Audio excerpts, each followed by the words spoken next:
সাৱধান, ঠাণ্ডা চাহ পুনৰ গৰম কৰি নাখাব। সমগ্ৰ বিশ্বতে চাহৰ সমাদৰ আছে। পুৱা শুই উঠিয়েই চাহকাপ নাপালে শৰীৰটোৱে যেন শক্তিয়েই নাপায়। অৰ্থাৎ পুৱাৰ চাহকাপে আমাক দিনটোৰ কাৰণে সক্ৰিয় কৰি তোলে। কিন্তু চাহ খোৱাৰ ক্ষেত্ৰত প্ৰায়ে আমি এটা ভুল কৰোঁ। সেয়া হৈছে চাহ বাৰে বাৰে গৰম কৰি খোৱা। বহুতেই চাহ কৰি কামৰ মাজত খাবলৈ পাহৰে, যাৰ বাবে চাহকাপ ঠাণ্ডা হৈ যায়। সেইবাবে মানুহজনে সেই চাহকাপকে আকৌ গৰম কৰি সেৱন কৰে।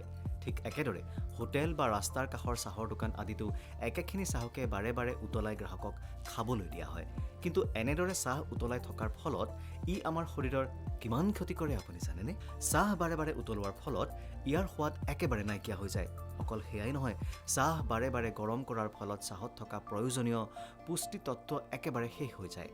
চাহ বাৰে বাৰে গৰম কৰি খালে বমি, পেটৰ বিষ আৰু পাচনজনিত সমস্যা হ'ব পাৰে। চাহ বনাই থোৱা থাকিলে তাত বিভিন্ন ধৰণৰ বেক্টেৰিয়াই প্ৰৱেশ কৰে। এনে অৱস্থাত চাহ গৰম কৰি খালে ই আপোনাৰ শৰীৰত সমস্যাৰ সৃষ্টি কৰিব পাৰে। বিশেষকৈ গাখীৰ চাহত অতি সোনকালে অণুজীৱৰ উৎপন্ন হয়। বহু দেৰিলৈ চাহ কৰি থোৱাৰ পাছত গৰম কৰিলে ইয়াৰ পৰা টেনিন বাহিৰ হয়, যাৰ ফলত চাহকাপ একেবাৰে তিতা হৈ যায়। সেয়েহে প্ৰায় 4 ঘণ্টামান আগতে কৰি থোৱা চাহ আকৌ গৰম কৰি খোৱা কাম ভুলতো নকৰিব। অৱশ্যে 15 মিনিটমান আগতে কৰি থোৱা চাহ পুনৰ গৰম কৰি খালে শৰীৰৰ বিশেষ একো ক্ষতি নহয়। গুৱাহাটীৰ ৰূপনগৰৰ পৰা ৰাতুল ৰাজবংশীৰ সহযোগত ভাস্কৰ জ্যোতি আচাৰ্য, নিউজ হেল্থ প্লাছ।